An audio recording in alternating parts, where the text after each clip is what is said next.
అందరికీ నమస్తే. నరసరావుపేట గుంటూరు పార్లమెంట్ నియోజకవర్గాల్లో కొంచెం కీలకమైనటువంటి ప్రాంతాలు ఇవి.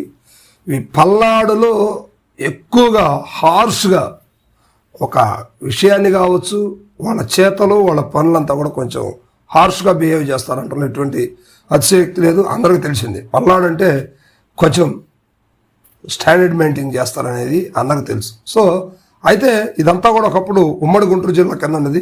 ప్రస్తుతం ఉమ్మడి గుంటూరు జిల్లాలో నుంచి డివైడ్ అయినటువంటి ప్రాంతం పల్నాడు డిస్టిక్.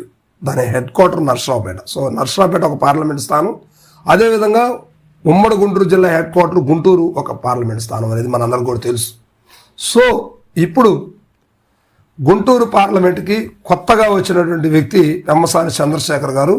భారతదేశంలోనే అత్యంత ధనవంతులైనటువంటి ప్రప్రథమ ధనవంతుడు ఆంధ్రప్రదేశ్ ఎంపీ, గుంటూరు ఎంపీ పెమ్మసాని చంద్రశేఖర్ గారు.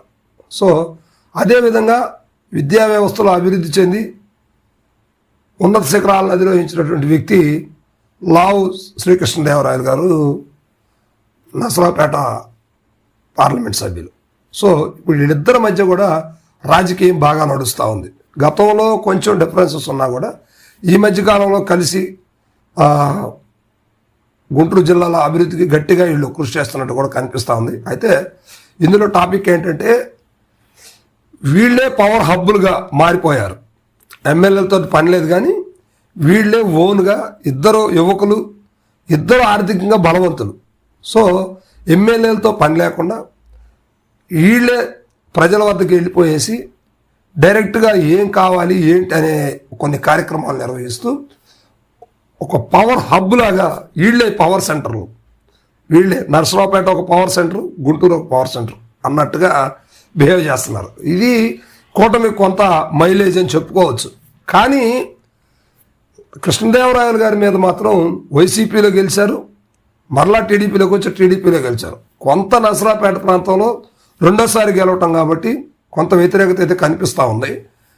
కానీ పెమ్మసాని చంద్రశేఖర్ గారి మీద మాత్రం పెద్దగా వ్యతిరేకత ఏమి లేదు. కొత్త వ్యక్తి వచ్చి ఇప్పుడు గెలిచి 2 ఏళ్ళు కాబట్టి ఇంకా 3 ఏళ్ళ సమయం ఉంది కాబట్టి ఎలాంటి వ్యక్తిత్వం ఏంటి, ఆయన వర్క్ స్టైల్ ఏంటి అనేది మాత్రం కొంచెం వెయిట్ చేసి చూడాలి.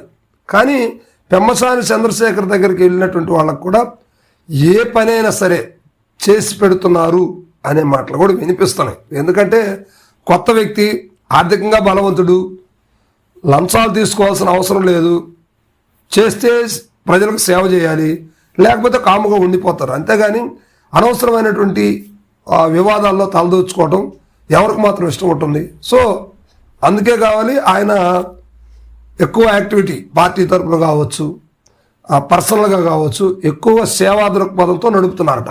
అయితే ఈయన మీద గుంటూరుకు సంబంధించినటువంటి పార్లమెంట్ స్థానం మొత్తం మీద కూడా జగన్మోహన్ రెడ్డి గారిని ఈయన ఏదో ఇబ్బంది పెట్టాలి, ఈయన హవా చూపించాలని చెప్పేసి జగన్మోహన్ రెడ్డి గారు గుంటూరు వచ్చిన సమయంలో ఈయన మీద కొంత వాదనలు అయితే ఉన్నాయి. ఎందుకంటే గుంటూరు వెస్ట్ ఎమ్మెల్యే ఆమె ద్వారా మనం చూసాం కదా అప్పుడు.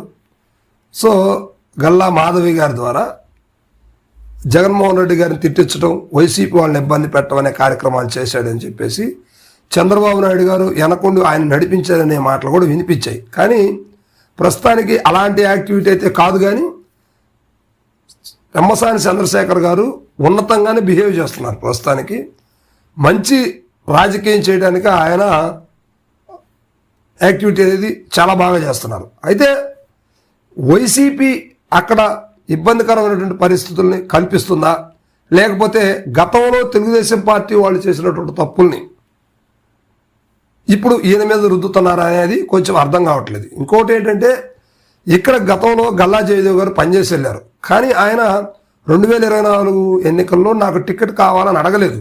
ఎందుకు పోటీ చేయలేకపోయారు, ఎందుకు ఆయన టికెట్ అడగలేదు, పార్టీలో ఉంటాం కానీ టికెట్ వద్దు, రాజకీయం వద్దు అంటే ఎందుకు వెనకడుగేశారు, ఆ విషయాలన్నీ కూడా పెమ్మసాని గారికి చిన్న చిన్నగా అర్థమవుతా ఉంది. గుంటూరు పార్లమెంట్ స్థానం అంటే ఇట్స్ నాట్ ఏ జోక్, అది చాలా క్లిష్టమైనటువంటి పార్లమెంట్ స్థానం. అలాంటి పార్లమెంట్ స్థానంలో పెమ్మసాని గారు ముందుకు వస్తున్నారు అంటే కొంచెం గ్రేట్ అనేది చెప్పుకోవాలి. సో మొత్తం మీద కృష్ణదేవరాయలు గారికి వ్యతిరేకత ఉన్నప్పుడు కూడా యువకులు ఉత్సాహవంతులు గట్టిగా పనిచేస్తూ ఉన్నారు. పార్టీ శ్రేణులకి పార్టీ కోసం గట్టిగా కష్టపడుతున్నారు. నెక్స్ట్ 2029 ఎన్నికలకి వీళ్ళకి ఖచ్చితంగా టికెట్ ఉంటుంది అనటంలో ఎటువంటి సందేహం లేదు. తెలుగుదేశం పార్టీలో ఎవరు మారినా మారకపోయినా 2029 అభ్యర్థులు మాత్రం వీళ్ళిద్దరే ఉంటారు అనేది మాత్రం చాలా క్లియర్గా అర్థమవుతా ఉంది. Thank you.